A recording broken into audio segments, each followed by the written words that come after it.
Salam Guru Hebat. Selamat datang di Aksi Nyata Modul 1.4 Budaya Positif. Bersama saya, Dewa Ayu Dwi Destri Antari, calon guru penggerak angkatan 7 Kabupaten Gianyar. Dalam video kali ini, saya akan menampilkan kegiatan sesi berbagi mengenai budaya positif yang dilaksanakan di SD Negeri 2 Bedulu bersama dengan rekan-rekan guru yang ada di sana. Dalam kegiatan sesi berbagi ini, akan dibahas mengenai beberapa konsep inti yang ada di modul 1.4, yaitu mengenai budaya positif, keyakinan kelas, motivasi perilaku, 5 kebutuhan dasar manusia, 5 posisi kontrol, dan juga penerapan segitiga restitusi. Bapak Guru Hebat, selamat menyaksikan.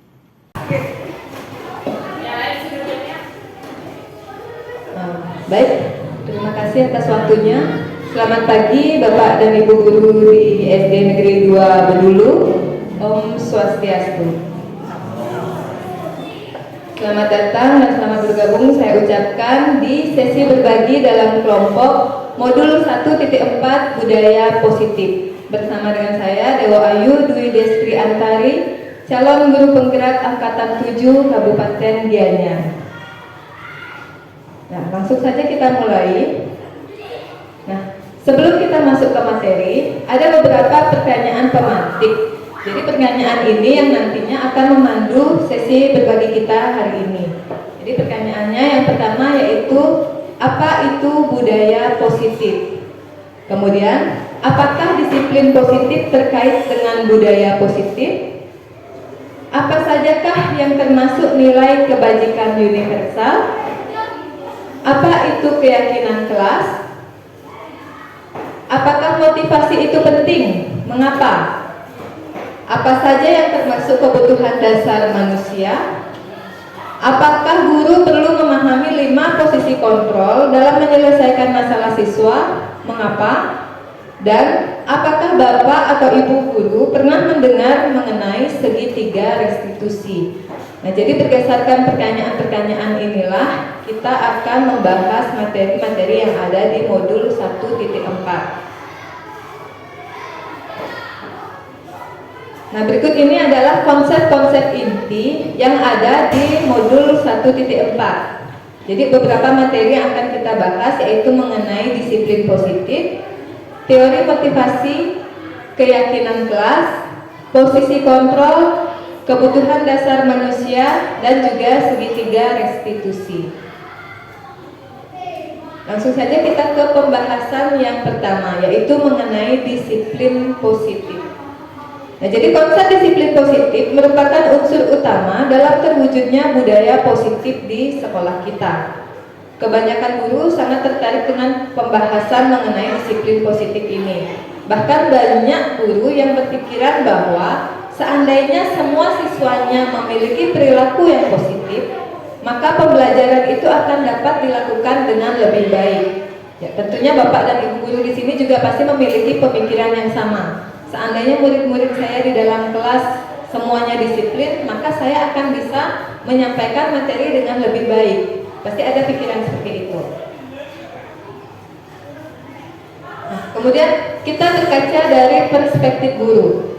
Sebagai pendidik, tujuan kita adalah menciptakan anak-anak yang memiliki disiplin diri, sehingga mereka bisa berperilaku dengan mengacu pada nilai-nilai kebajikan universal dan memiliki motivasi intrinsik, bukan ekstrinsik. Jadi yang kita harapkan di sini adalah siswa itu bisa berperilaku positif, bisa melakukan memiliki sikap disiplin positif itu berdasarkan dari dalam dirinya, berdasarkan dari kesadarannya sendiri, bukan atas faktor atau tekanan dari luar. Misalnya, mereka disiplin hanya karena tekanan dari gurunya.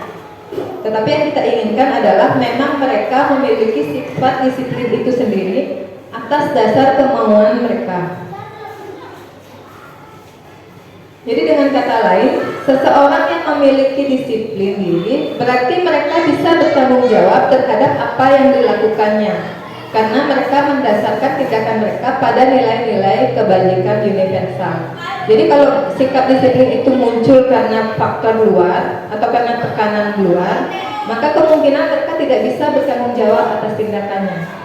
Sebaliknya, jika sikap itu muncul dari dalam dirinya, maka mereka akan bisa mempertanggungjawabkan apa yang mereka lakukan. Jadi nilai-nilai kebajikan universal. Nah, nilai-nilai kebajikan ini berarti nilai-nilai yang disepakati bersama, terlepas dari suku, ras, agama, bahasa maupun latar belakangnya.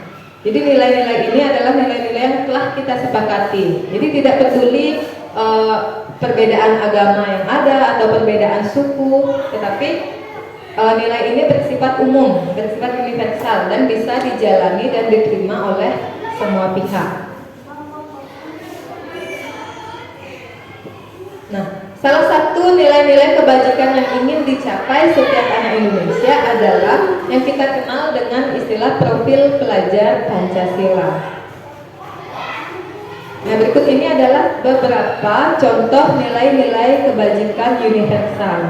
Jadi ada peduli, ada rajin, integritas, rasa hormat, keterus-terangan, keberanian, dan lain sebagainya. Jadi nilai-nilai inilah yang kita harapkan dimiliki oleh murid-murid kita. Jadi nilai-nilai yang kita inginkan tertanam dalam diri siswa kita.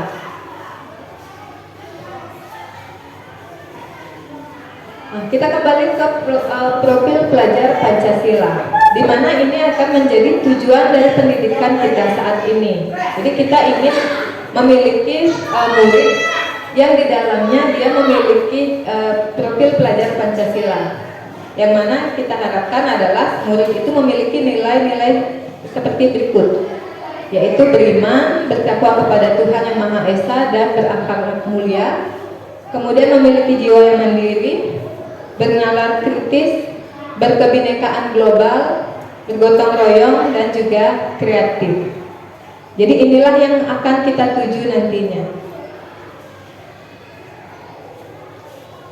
Nah, apa itu disiplin positif? Jadi disiplin positif adalah disiplin tanpa ancaman atau tanpa hukuman, meningkatkan kesadaran siswa dalam membentuk karakter positif.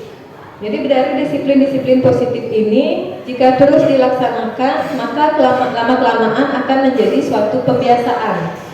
Kebiasaan itulah yang akan menjadi suatu budaya. Jadi ini yang kita harapkan ada di sekolah kita. Tumbuhnya suatu budaya positif yang diawali dari sikap disiplin positif. Lalu bagaimana menerapkan budaya disiplin positif? Nah, salah satu langkah dalam menerapkan budaya disiplin positif adalah dengan membentuk lingkungan kelas yang mendukung terciptanya budaya positif, yaitu dengan menyusun keyakinan kelas.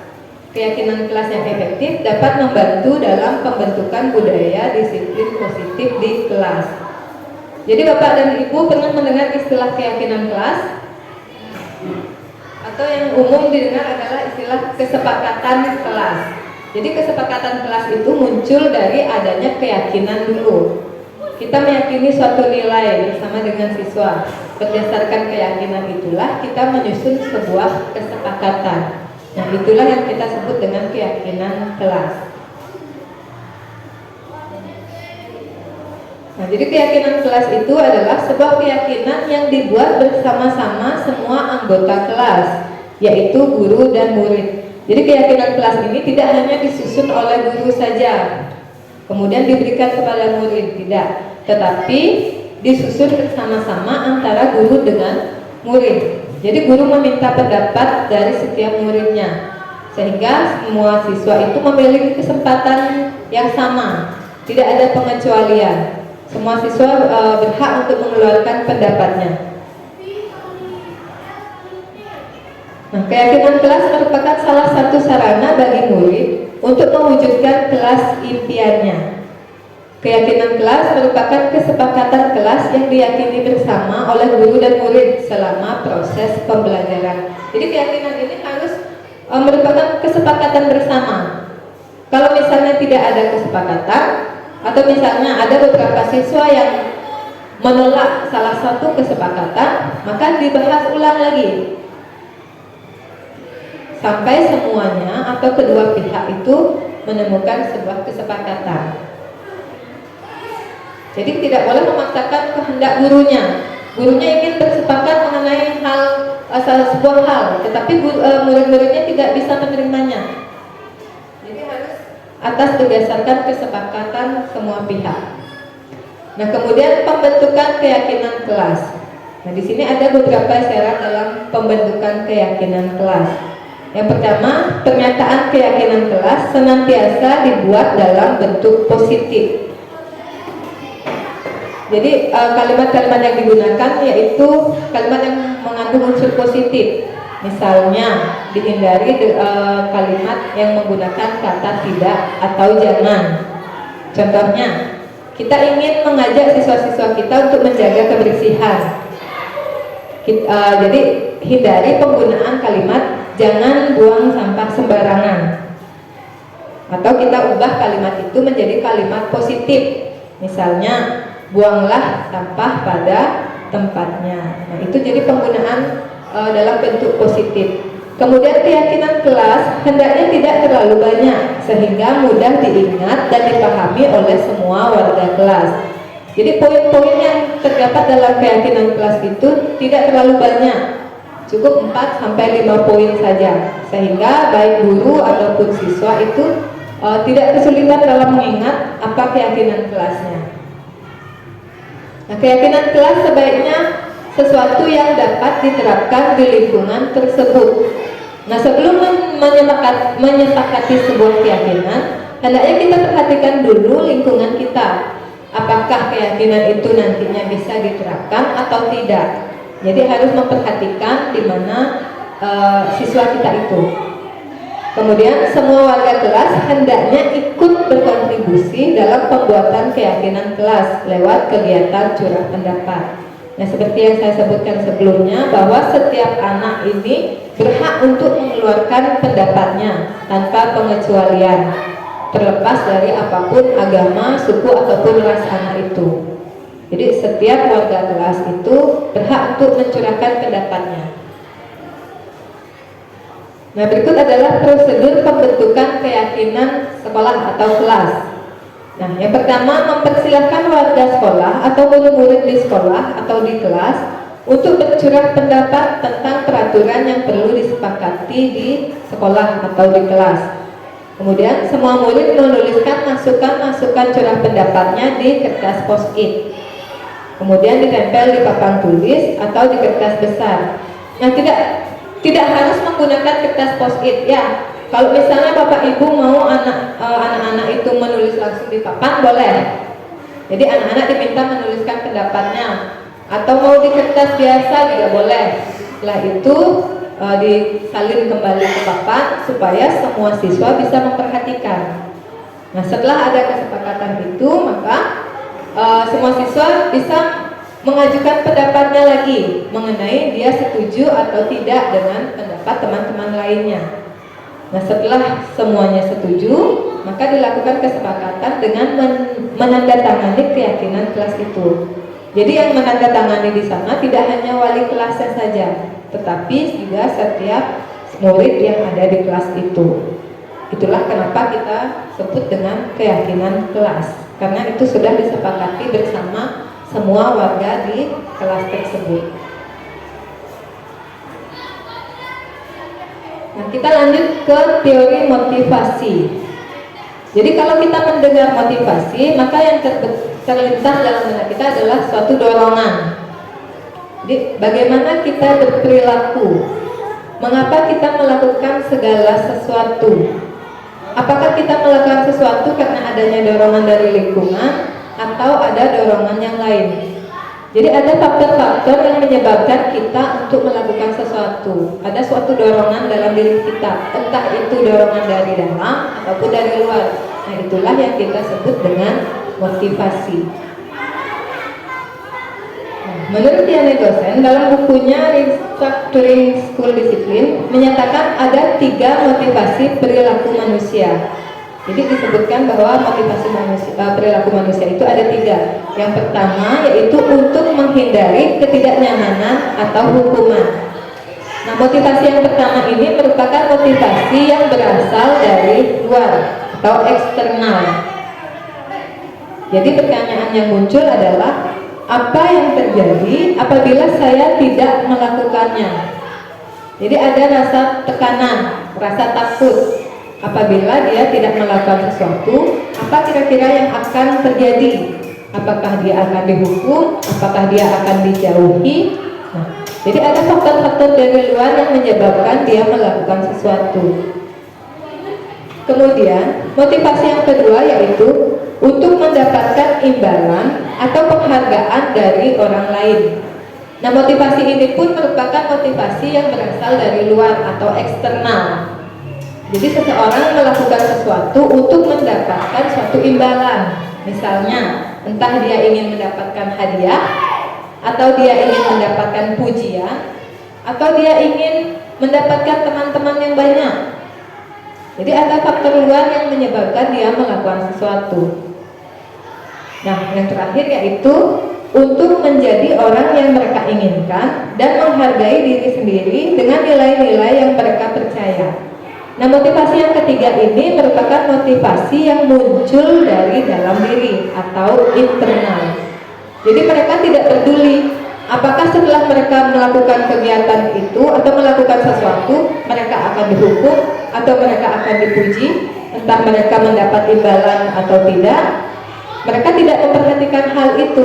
Yang mereka tahu adalah hal yang mereka lakukan itu membawa manfaat bagi dirinya sendiri. Jadi dia merasa perlu untuk melakukan hal tersebut, terlepas dari apa yang akan dia peroleh dari luar.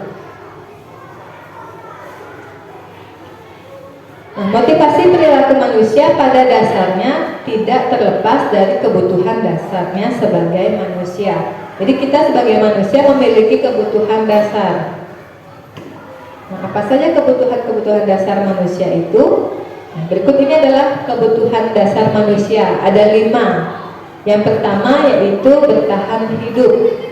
Kemudian kasih sayang dan rasa diterima, penguasaan, kesenangan, dan kebebasan. Nah, jadi kelima ini adalah kebutuhan dasar manusia.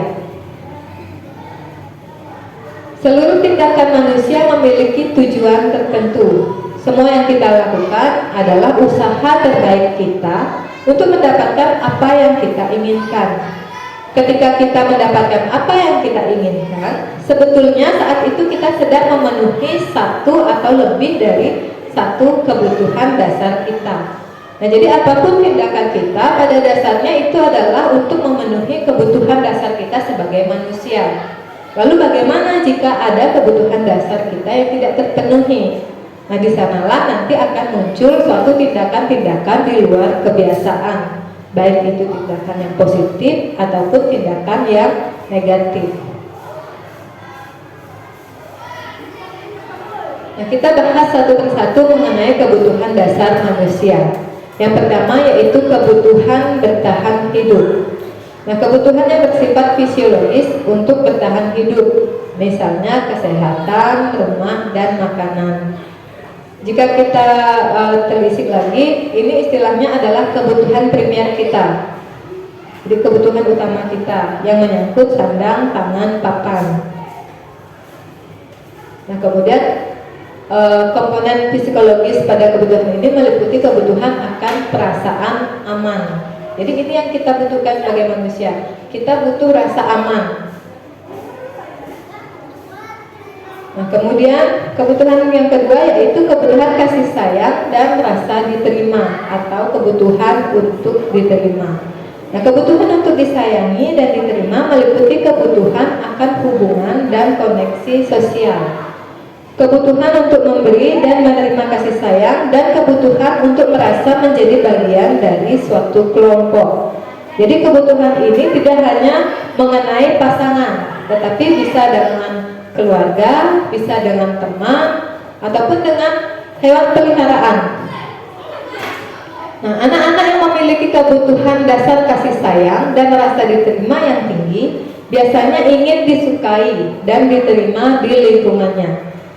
Jadi anak-anak ini dia ingin selalu diterima di lingkungannya. Jadi apabila dia dijauhi oleh temannya, dia akan merasa kecewa. Atau misalnya dia kurang perhatian dari gurunya, jadi dia akan melakukan hal-hal lain yang bisa mengundang perhatian. Nah, berikutnya yaitu penguasaan atau kebutuhan pengakuan atas kemampuan. Nah, kebutuhan ini berhubungan dengan kekuatan untuk mencapai sesuatu, menjadi kompeten, menjadi terampil, diakui atas prestasi dan keterampilan kita, didengarkan dan memiliki rasa harga diri. Jadi di sini anak-anak yang memiliki rasa kebutuhan akan penguasaan ini biasanya ingin tampil menonjol. Dia ingin tampil paling depan. Dia ingin kemampuannya diakui. Jadi baik diakui oleh teman-temannya ataupun oleh guru-gurunya. Jadi dia selalu ingin tampil terdepan di antara murid-murid lainnya. Nah, anak-anak yang memiliki kebutuhan dasar akan penguasaan yang tinggi biasanya selalu ingin menjadi pemimpin. Jadi kalau Bapak Ibu perhatikan di kelas, misalnya di awal tahun ajaran baru kan biasanya kita memilih ketua kelas. Jadi kalau ada anak-anak yang mengajukan dirinya untuk menjadi ketua kelas, biasanya dia memiliki kebutuhan akan penguasaan yang tinggi. Jadi dia selalu ingin tampil lebih depan. Kemudian kebutuhan berikutnya yaitu kebutuhan akan kebebasan atau kebutuhan akan pilihan.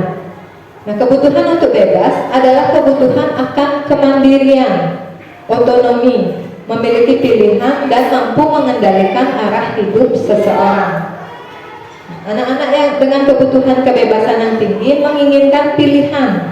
Mereka perlu banyak bergerak, suka mencoba-coba, tidak terlalu terpengaruh oleh orang lain, dan juga senang mencoba hal baru dan menarik.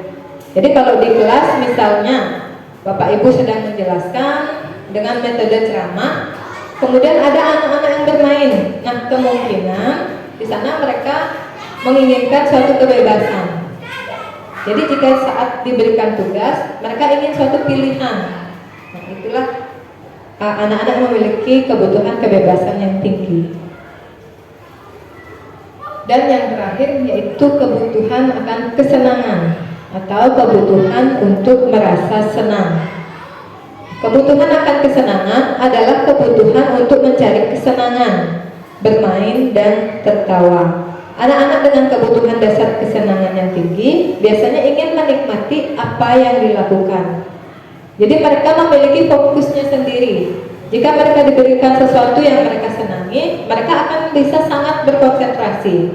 Sebaliknya, jika mereka diajak belajar mengenai sesuatu yang tidak menyenangkan bagi mereka, maka fokus mereka akan buyar. Kemungkinan mereka tidak akan memperhatikan apapun penjelasan guru.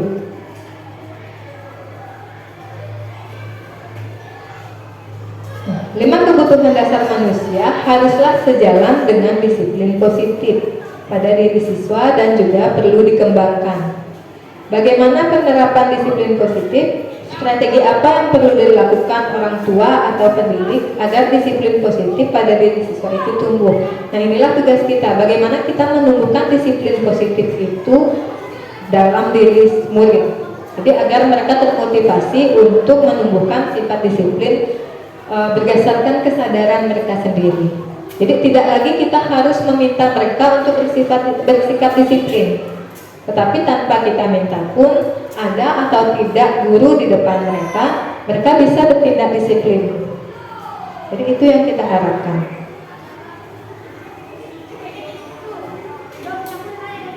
Nah, melalui serangkaian riset dan bersandar pada teori kontrol dari Dr. William Glasser, Diana Gosser dalam bukunya juga menjelaskan mengenai 5 posisi kontrol yang diterapkan seorang guru, orang tua maupun atasan dalam melakukan kontrol. Nah, jadi ada 5 posisi kontrol yang bisa kita terapkan di sekolah khususnya. Nah, sebelum kita mempelajari mengenai 5 posisi kontrol, ada baiknya kita mengetahui dulu mengenai perbedaan antara hukuman dan konsekuensi. Karena nantinya saat kita melakukan posisi kontrol itu, kita akan memberikan hukuman ataupun konsekuensi kepada siswa. Nah, yang pertama ada pernyataan murid diminta untuk berdiri di depan kelas karena tidak membuat PR. Kira-kira pernyataan ini merupakan hukuman atau konsekuensi dan mengapa?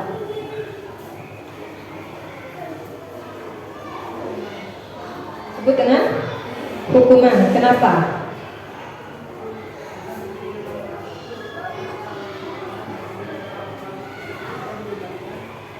Ya, karena melibatkan fisik atau memberikan kekerasan fisik. Kemudian yang kedua, mengerjakan PR di luar kelas. Apakah itu hukuman atau konsekuensi? Ya, konsekuensi. Ya, jadi kalau siswa itu tidak mengerjakan PR, kemudian disuruh mengerjakannya di luar kelas. Nah, berikut ini adalah tabel mengenai perbedaan antara hukuman dengan konsekuensi. Jadi hukuman itu merupakan sesuatu yang menyakitkan, harus terjadi, kemudian membuat anak sakit dan memberikan efek pada jangka waktu yang lama. Anak akan membenci kedisiplinan. Hukuman itu juga merupakan suatu paksaan, mendorong anak menyakiti diri sendiri, konsep diri yang buruk. Anak belajar untuk menyembunyikan kesalahan. Jadi karena dia takut dihukum, maka dia akan berusaha untuk menyembunyikan kesalahannya. Kemudian juga dapat memicu rasa marah, rasa bersalah, dipermalukan, merasa tidak dihargai. Itu hukuman. Sedangkan konsekuensi itu merupakan sesuatu yang harus terjadi. Jadi anak itu sudah tahu apa akibat dari tindakannya.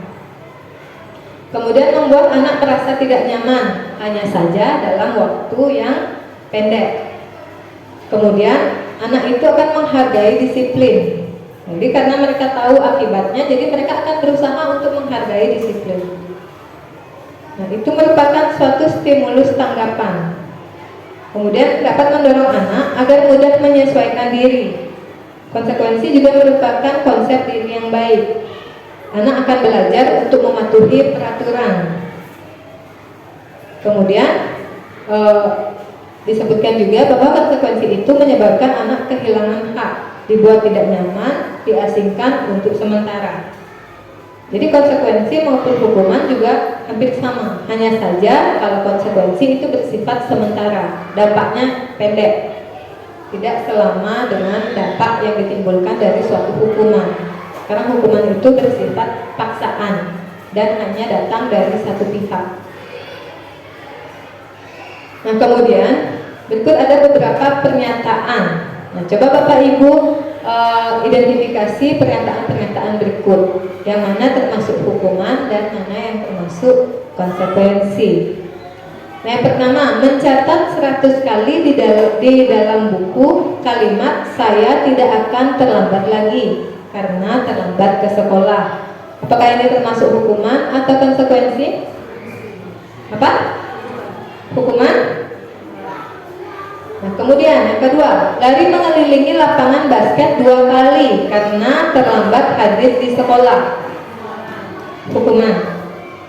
Yang ketiga, murid diminta untuk push up 15 kali karena tidak menggunakan masker ke sekolah. Hukuman lagi. Yang keempat, menggantikan kertas tugas teman yang telah dicoret-coret. Konsekuensi. Kemudian, membersihkan tumpahan air di meja tulis karena tersenggol pada saat belajar. Konsekuensi. Murid disuruh untuk mengenakan Murid disuruh untuk tidak mengenakan sepatu seharian di sekolah karena tidak mengenakan sepatu hitam. Jadi peraturan di sekolah itu menggunakan sepatu hitam, tetapi ada siswa yang menggunakan warna selain hitam. Kemudian dia diminta untuk tidak mengenakan sepatu selama berada di sekolah. Apakah itu termasuk hukuman atau konsekuensi? Hukuman. Dan yang terakhir, Lari mengelilingi lapangan basket 2 kali karena terlambat 10 menit untuk pelajaran PJOK. Hukuman? Kita apa? Konsekuensi. Jadi ada yang jawab hukuman, ada yang menjawab konsekuensi. Nah, jadi gini ya. Jadi pernyataan yang pertama, kedua, ketiga, dan juga yang ke-6 itu merupakan hukuman. Kemudian sisanya konsekuensi.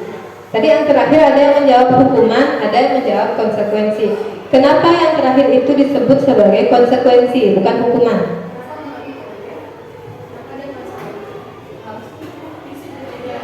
Padahal fisik kan? Tetapi kita di situ kan sudah dijelaskan pada pelajaran PJOK. Ada penekanan di sana, ada pelajaran PJOK. Kalau PJOK pelajarannya biasanya kan olahraga. Memang lari kan? Ya. Tapi karena dia terlambat, kemudian dia disuruh lari. Apakah itu termasuk hukuman? Tidak kan? Ya. Konsekuensi. Misalnya kalau dia tidak terlambat, pemanasannya keliling hanya 1 kali saja. Tetapi karena dia terlambat, ditambah lagi 1 kali. Tetapi kan itu bukan penyiksaan, karena dia berada di pelajaran PJOK.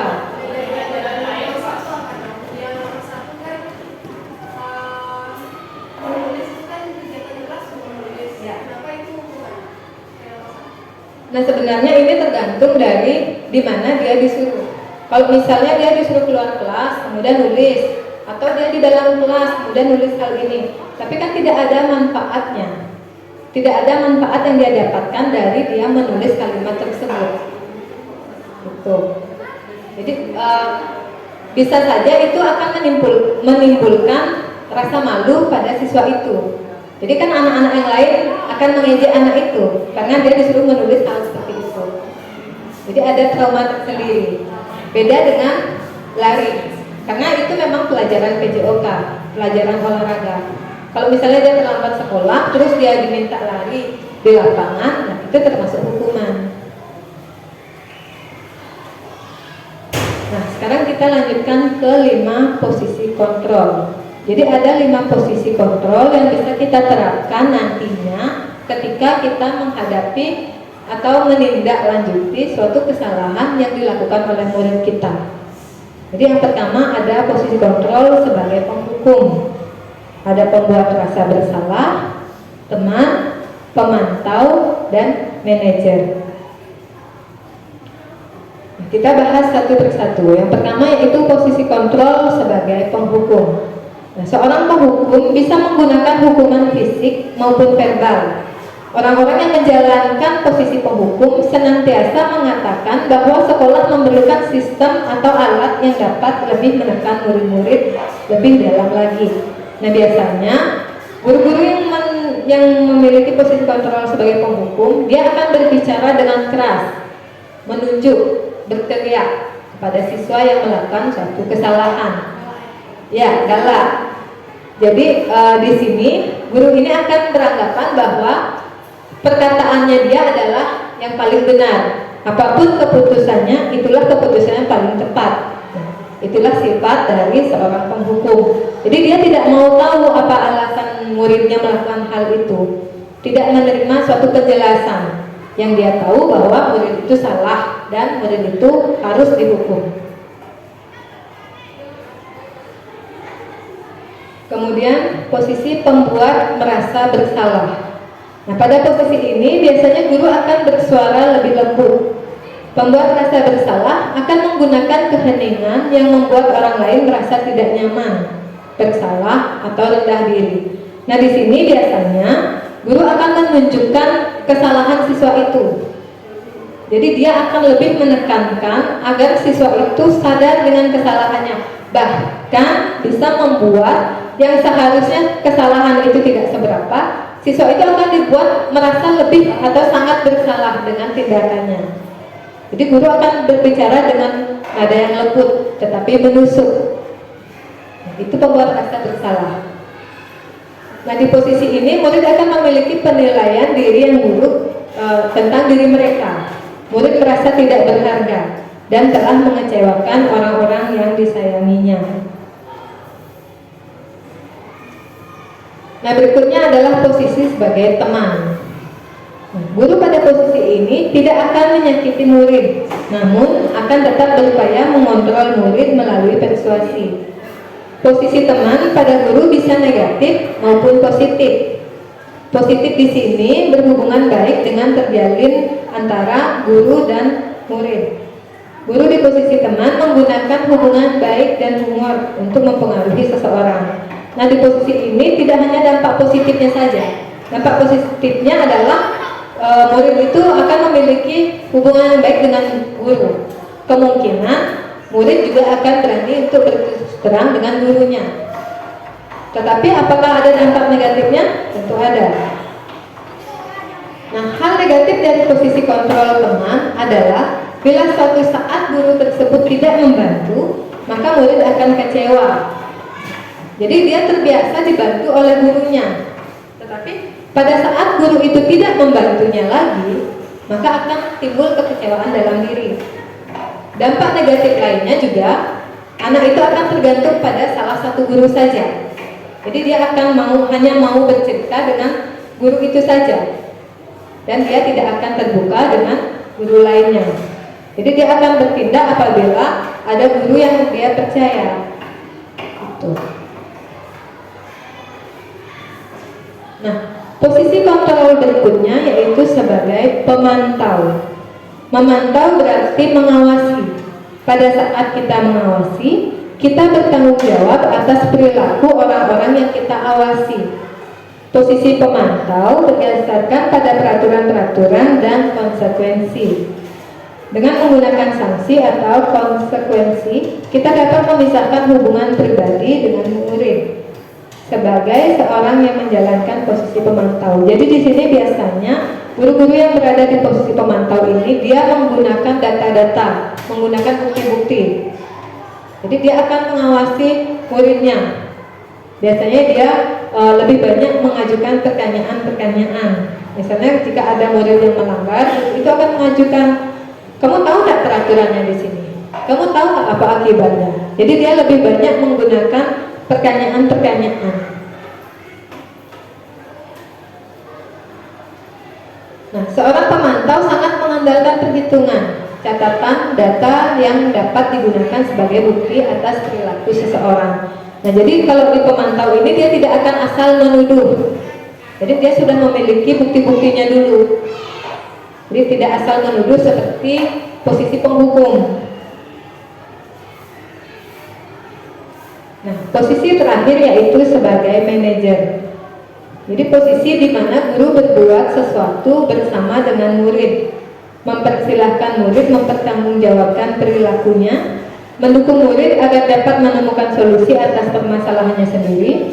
Seorang manajer telah memiliki keterampilan di posisi teman maupun pemantau. Dengan demikian, bisa jadi di waktu-waktu tertentu kembali kepada kedua posisi tersebut bila diperlukan. Nah, jadi posisi manajer inilah yang diharapkan dimiliki oleh setiap guru. Jadi dalam posisi ini guru itu tidak akan mempersalahkan muridnya. Sebaliknya, guru akan menuntut murid agar murid itu bisa menyadari sendiri akan kesalahannya. Selain itu juga guru dapat menuntut murid untuk menemukan solusinya. Nah, itulah di posisi manajer. Jadi di posisi manajer ini pun guru sudah menguasai posisi kontrol yang lainnya. Jadi posisi ini yang paling diharapkan dimiliki oleh setiap guru.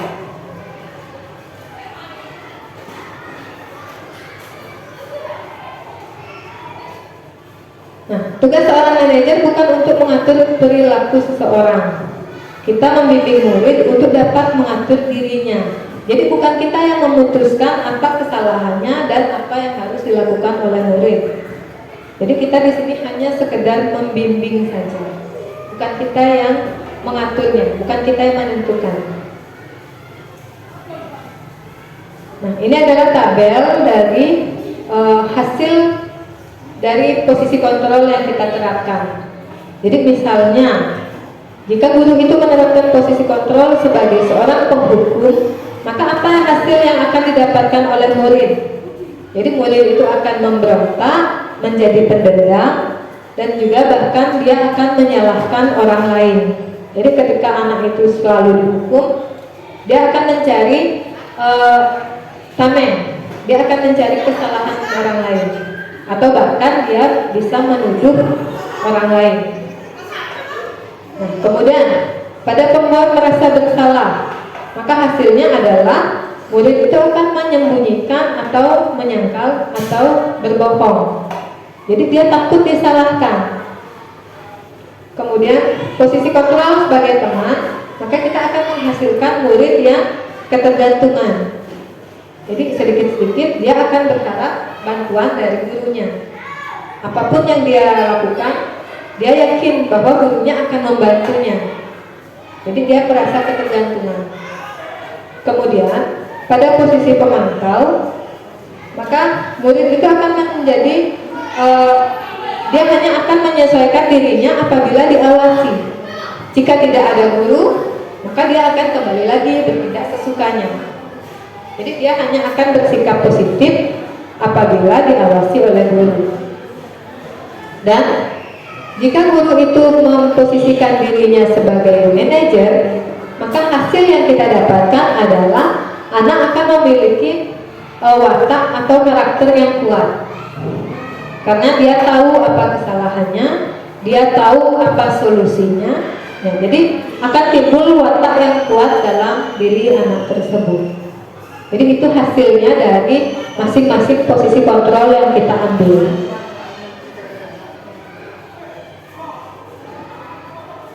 Dalam praktik penerapan disiplin sehari-hari, bisa jadi kita akan kembali ke posisi sebagai teman atau pemantau. Karena murid yang ditangani belum siap diajak berdiskusi atau diundang untuk melakukan restitusi. Nah, biasanya pada siswa-siswa kelas rendah, kelas 1 misalnya, itu kita belum bisa menuntun dia untuk menyadari kesalahannya. Nah, pada saat itu kemungkinan kita akan kembali ke posisi sebagai teman atau pemantau. Namun perlu disadari, tujuan akhir dari 5 posisi kontrol seorang guru adalah mencapai posisi manajer. Nah, jadi posisi inilah yang kita harapkan, yang bisa kita terapkan di sekolah. Jadi bukan posisi sebagai penghukum atau lainnya, tetapi kita diharapkan untuk mampu memposisikan diri kita sebagai manajer, yang mana kita bisa membimbing atau menuntun murid-murid kita agar dia menjadi lebih positif.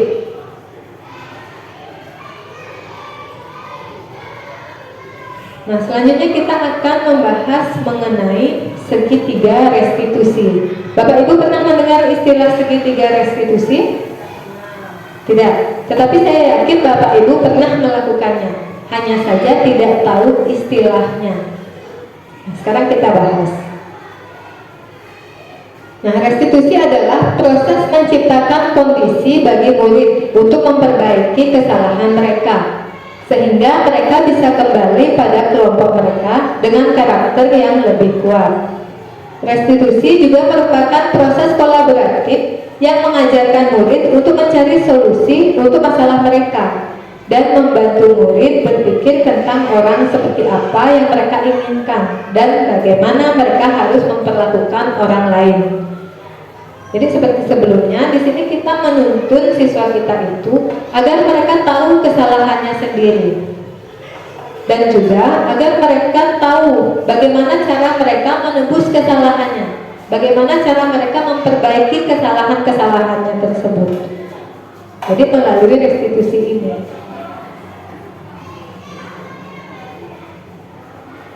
Nah, ada 3 tahapan segitiga restitusi yang didasarkan pada prinsip utama teori kontrol. Jadi yang pertama yaitu menstabilkan identitas. Ini berdasarkan teori kontrol, di mana kita semua akan melakukan hal terbaik yang bisa kita lakukan. Kemudian validasi tindakan yang salah. Jadi kita meyakini bahwa semua tindakan itu memiliki suatu alasan. Dan yang ketiga yaitu menanyakan keyakinan. Jadi kita memiliki motivasi internal. Kita tanyakan apakah tindakannya tersebut sudah sesuai dengan keyakinan dirinya atau tidak. Ketiga strategi tersebut direpresentasikan dalam 3 sisi segitiga restitusi. Langkah-langkah tersebut tidak harus dilakukan satu persatu secara baku. Jadi banyak guru yang sudah menggunakannya dalam berbagai versi menurut gaya mereka masing-masing, bahkan tanpa mengetahui tentang teori restitusi. Nah inilah yang saya sebutkan tadi, bahwa saya yakin Bapak Ibu pernah melakukan strategi dari restitusi ini. Hanya saja Bapak Ibu mungkin baru tahu istilahnya saat ini. Jadi dari ketiga langkah-langkah tersebut tidak harus dilaksanakan satu persatu secara baku. Misalnya tidak harus menstabilkan identitas terlebih dahulu.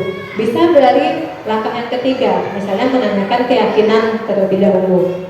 Jadi tidak harus diurutkan dalam penerapannya. Nah, ini adalah bentuk dari segitiga restitusi. Jadi yang paling dasar itu adalah menstabilkan identitas. Nah, pada posisi ini kita berusaha masuk ke dalam dunia anak. Kita berusaha untuk mengetahui kondisi anak itu.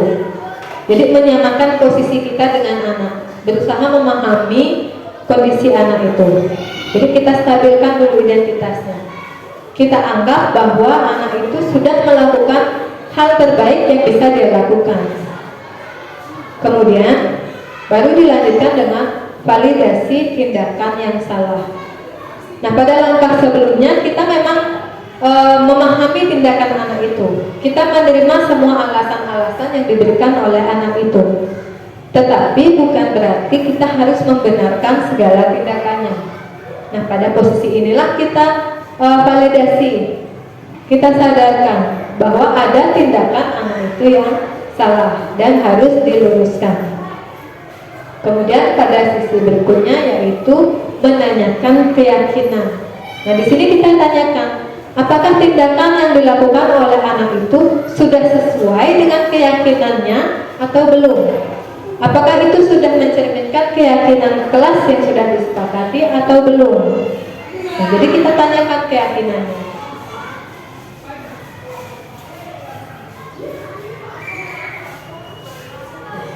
Untuk lebih jelasnya lagi mengenai masing-masing posisi.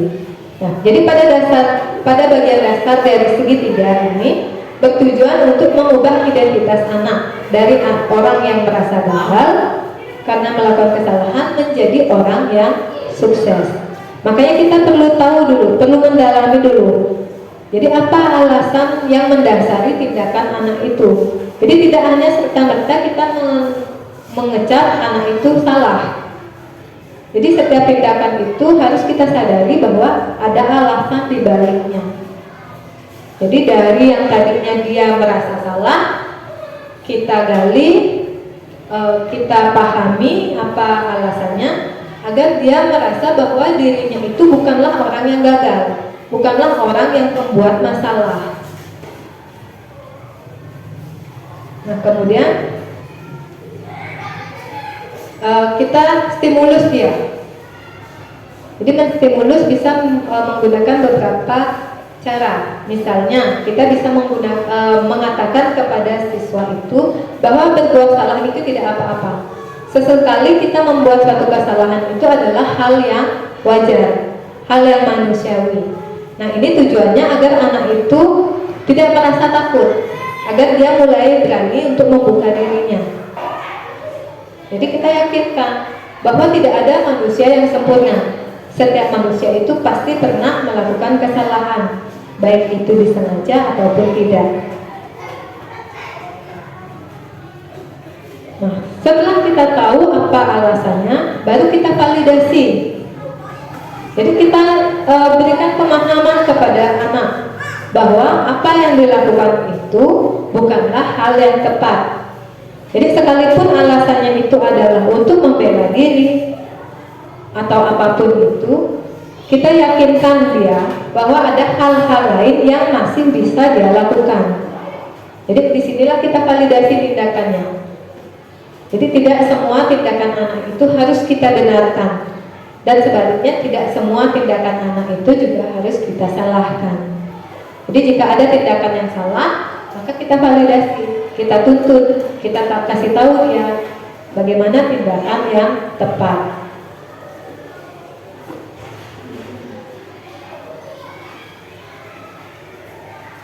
Nah, kemudian barulah kita menanyakan keyakinan. Kita ingatkan lagi mengenai keyakinan dari anak itu.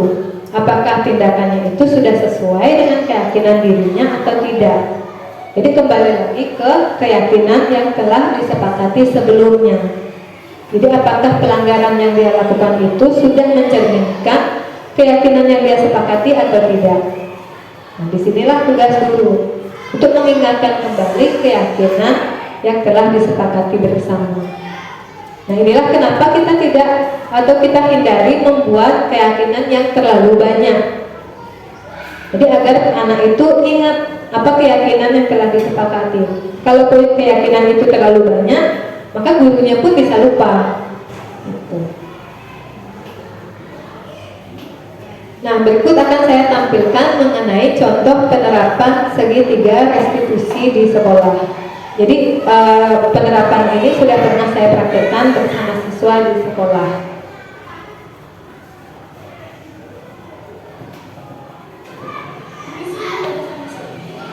Oh, ya Intan, ayo masuk. Ayo duduk di sini. Kita tahu nggak kenapa Intan diberikan?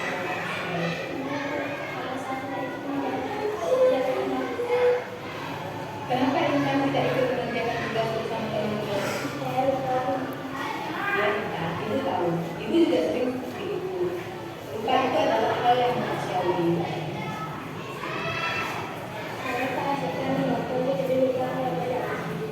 Ya, menonton itu memang membuat kita lupa waktu. Tetapi apakah Intan tahu apa pelajaran Intan?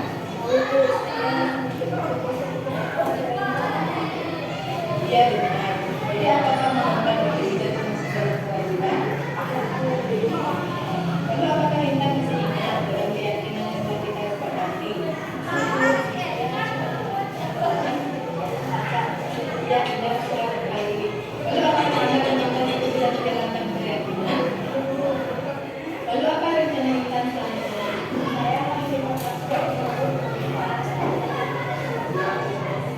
Ya, lalu ada hal lain lagi yang bisa Intan lakukan?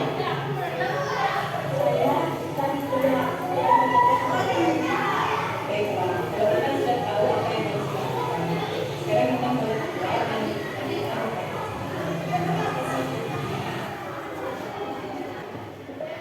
Nah, jadi itu adalah contoh penerapan segitiga restitusi. Jadi di sini guru tidak menyalahkan siswanya. Guru tidak menyampilkan apa kesalahan siswanya, tetapi guru menggali tindakan siswa itu. Kenapa dia melakukannya seperti itu? Jadi kenapa misalnya dia tidak ikut mengerjakan tugas kelompok, apa alasannya?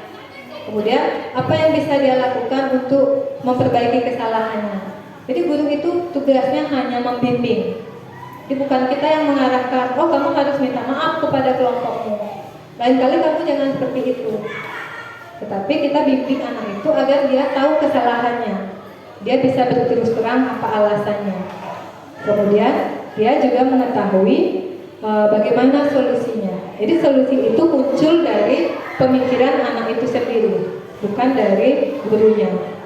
Gitu.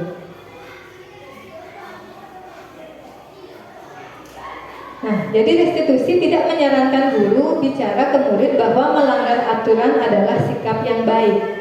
Tetapi dalam restitusi, guru harus memahami alasannya dan paham bahwa setiap orang pasti akan melakukan yang terbaik di waktu tertentu. Jadi sebelum kita menyalahkan murid, kita harus tahu dulu apa alasan-alasannya. Karena yang seperti yang kita pahami adalah setiap tindakan itu pasti ada alasan atau motivasi di baliknya. Nah, sekian dari pemaparan saya. Kita masuk ke sesi diskusi. Mungkin barangkali Bapak Ibu di sini memiliki pertanyaan, saya persilakan.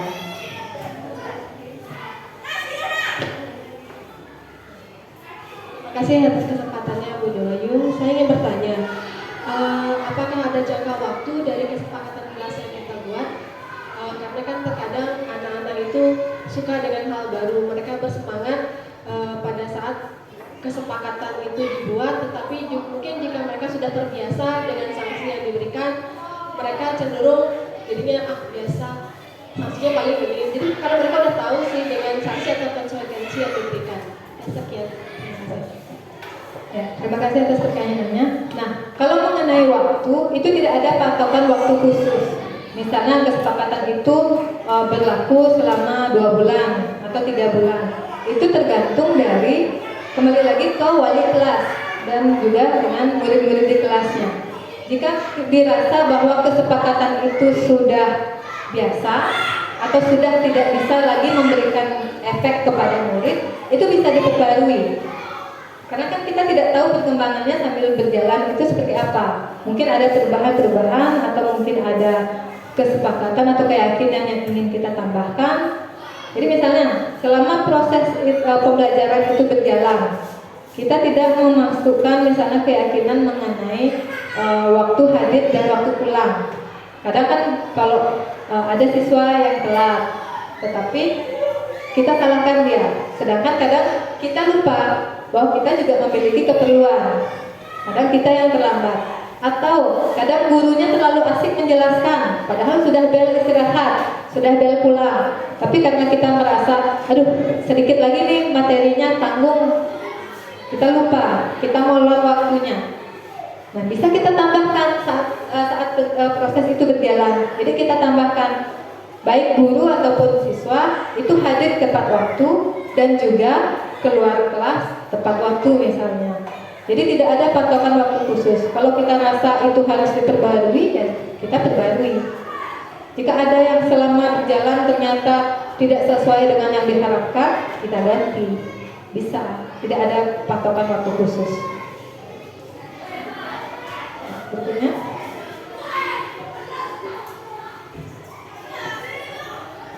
Terima kasih waktunya Bu Dewayut yang mau bertanya. Misalnya kita sudah mempunyai kesepakatan di kelas, kemudian anak itu melanggar kesepakatan kita. Guru sudah memberikan konsekuensi kepada murid itu, tapi dia cuma mengikuti berapa hari aja, 1 atau 2 kali aja. Kemudian dia lagi melakukan kesalahan yang sama. Apakah kita memberikan konsekuensi yang sama atau berbeda? Apa namanya konsekuensinya? Ya. Jadi ini sebenarnya terkait dengan pertanyaan Bu Anas yang tadi. Jadi kita sudah menyepakati suatu keyakinan, ada konsekuensinya. Terus ada siswa yang melakukan pelanggaran yang sama berulang-ulang meskipun dia sudah tahu konsekuensinya. Jadi sekarang dia langgar, mendapatkan konsekuensi, besoknya mengulangi lagi dengan konsekuensi yang sama, mungkin besoknya terulang lagi, seperti itu kan? Nah, jadi inilah yang berhubungan seperti yang tadi. Kalau kita sudah rasa itu tidak memberikan efek kepada siswa, maka kita perbarui, kita buat konsekuensi yang baru. Yang pastinya kita pikirkan lagi, khususnya lagi jangan sampai melibatkan fisik. Cuman kadang-kadang dalam kenyataan ada anak-anak yang memang dia merasa tidak jelas saat dia diberikan konsekuensi yang ringan, kan seperti itu. Nah, mungkin ini dilema kita sebagai guru ya. Jadi kalau kita terlalu lemah, anak itu yang melonjak. Tapi kalau kita terlalu keras, kita juga disalahkan. Nah, jadi di sini mungkin kalau misalnya anak itu sudah melakukan kesalahan yang berulang-ulang, kita perbarui lagi keyakinan kelasnya. Ada lagi yang ingin bertanya? Oke, terima kasih. Saya langsung saja mendengarkan pemaparan narasumber tadi. Salah satunya termasuk segitiga restitusi dan kegiatan untuk pembelajaran. Saya termasuk salah satu guru yang sangat tidak suka ketika kegiatan pembelajaran itu berlangsung dengan sepi, hening, yang terdengar hanya suara guru menguasai kelas itu. Saya tidak suka seperti itu. Yang saya inginkan adalah anak-anak itu aktif berbicara, menyampaikan masalahnya, menyampaikan kendala yang dia hadapi secara terbuka. Itu yang saya inginkan. Nah, karena saya memandang bahwa penguasaan teori itu tidak ada gunanya tanpa adanya keberanian. Nah, untuk membangkitkan keberanian anak didik saya seperti itu, saya berperan sebagai teman, belum sampai pada posisi guru berperan sebagai seorang manajer.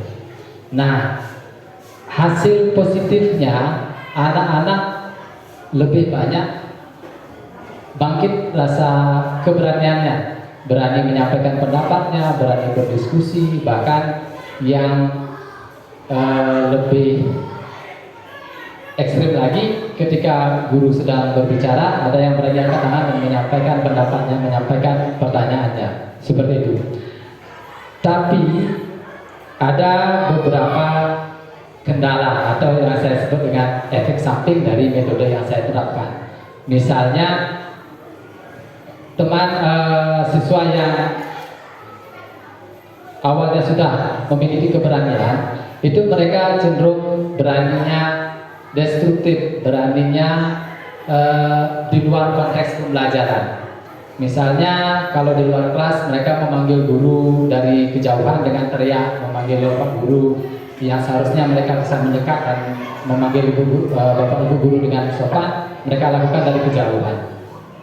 Nah, mungkin kita diskusikan dengan teman-teman yang lain, berbagi pengalaman, bagaimana caranya agar kita tetap bisa membangkitkan keberanian anak-anak, keterbukaan anak-anak, karena proses pembelajaran tidak boleh, tidak efektif berlangsung di bawah tekanan dan ketakutan.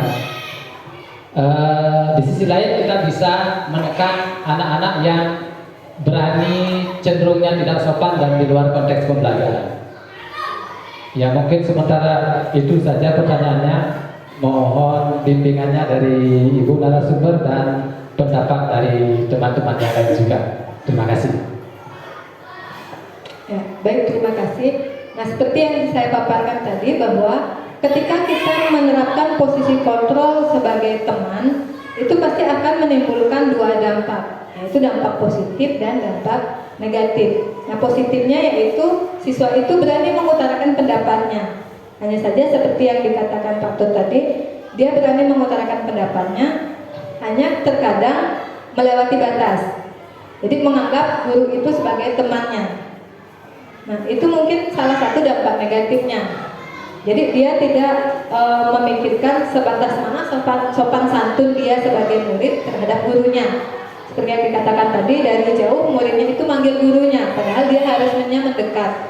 Nah, kembali lagi, karena kita ada di posisi teman, justru ini sebenarnya memberikan peluang bagi kita untuk mengarahkan murid kita ke arah yang lebih baik. Jadi kita tekankan kepada dia, nah, Bapak ini di sini sebagai teman kamu, tetapi kamu jangan lupa bahwa Bapak di sini juga sebagai guru.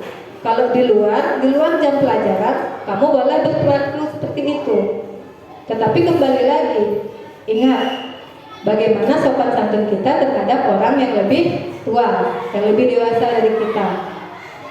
Meskipun Bapak bersikap seperti teman, bukan berarti kamu bisa memperlakukan Bapak seperti temanmu sendiri. Kamu harus tahu batasan-batasannya. Nah, jadi itu. Kalau kita misalnya tidak memperlakukan anak itu sebagai teman, mungkin apa yang kita sampaikan tidak akan masuk ke benak mereka. Tetapi kalau dia sudah menganggap kita teman, sebenarnya itu peluang kita memberikan arahan-arahan positif kepada dia. Karena saya yakin ketika anak sudah mempercayai gurunya sebagai temannya, maka apapun ucapan guru itu 80% pasti akan diikuti. Dibanding anak itu merasa gurunya itu hanya sebatas guru saja. Bahkan sangat jarang anak-anak itu akan menganggap gurunya sebagai teman. Jadi kalau anak itu bisa menganggap guru sebagai teman, itu sebenarnya menurut saya pribadi itu merupakan suatu poin plus bagi kita. Jadi kita tidak semata-mata dipandang sebagai guru yang harus ditakuti atau disegani. Tetapi anak itu bisa terbuka dengan kita, bahkan mungkin menurut mereka terbuka kepada gurunya itu lebih mudah daripada terbuka dengan orang tuanya sendiri. Jadi gunakan kesempatan ini untuk memberikan arahan kepada murid itu. Jadi meskipun kita bersikap lunak kepada mereka, tetap kita arahkan bagaimana seharusnya mereka bersikap, tetap menjaga sopan santunnya. Itu sih menurut saya. Jadi bahkan saya punya pengalaman anak itu curhat masalah pribadinya. Tapi kita pandang lagi beberapa usianya. Kalau misalnya anak di kelas 6, dia kan sudah mulai memasuki masa pubertas.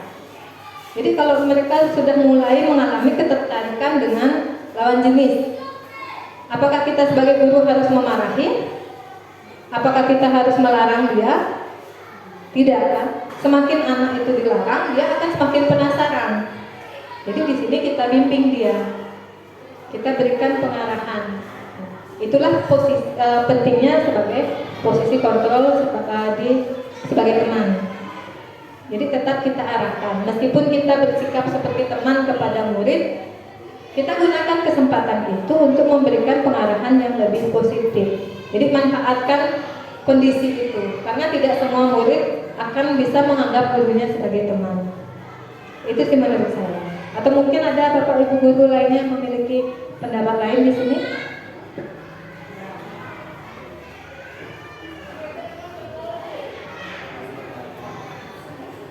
Bagaimana? Cukup?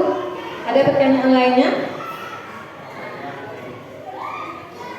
Sudah cukup? Ya nanti kalau ada pertanyaan boleh tanyakan di luar ya. Nah jadi sekianlah pemaparan saya mengenai budaya positif. Jadi saya mengucapkan terima kasih kepada Bapak Ibu guru di sini yang sudah meluangkan waktunya untuk mengikuti kegiatan sesi berbagi budaya positif ini. Jadi untuk kedepannya saya harapkan kita semua di sini bisa memberikan contoh-contoh disiplin positif kepada siswa sehingga pembiasaan-pembiasaan itu bisa menjadi suatu budaya di sekolah kita. Baik, akhir kata saya tutup dengan Parama Santi. Om Santi Santi Santi. Bapak dan Ibu guru hebat, demikianlah tadi serangkaian kegiatan sesi berbagi budaya positif. Semoga dapat menginspirasi Bapak dan Ibu guru sekalian untuk dapat mengembangkan budaya positif di sekolah. Terima kasih.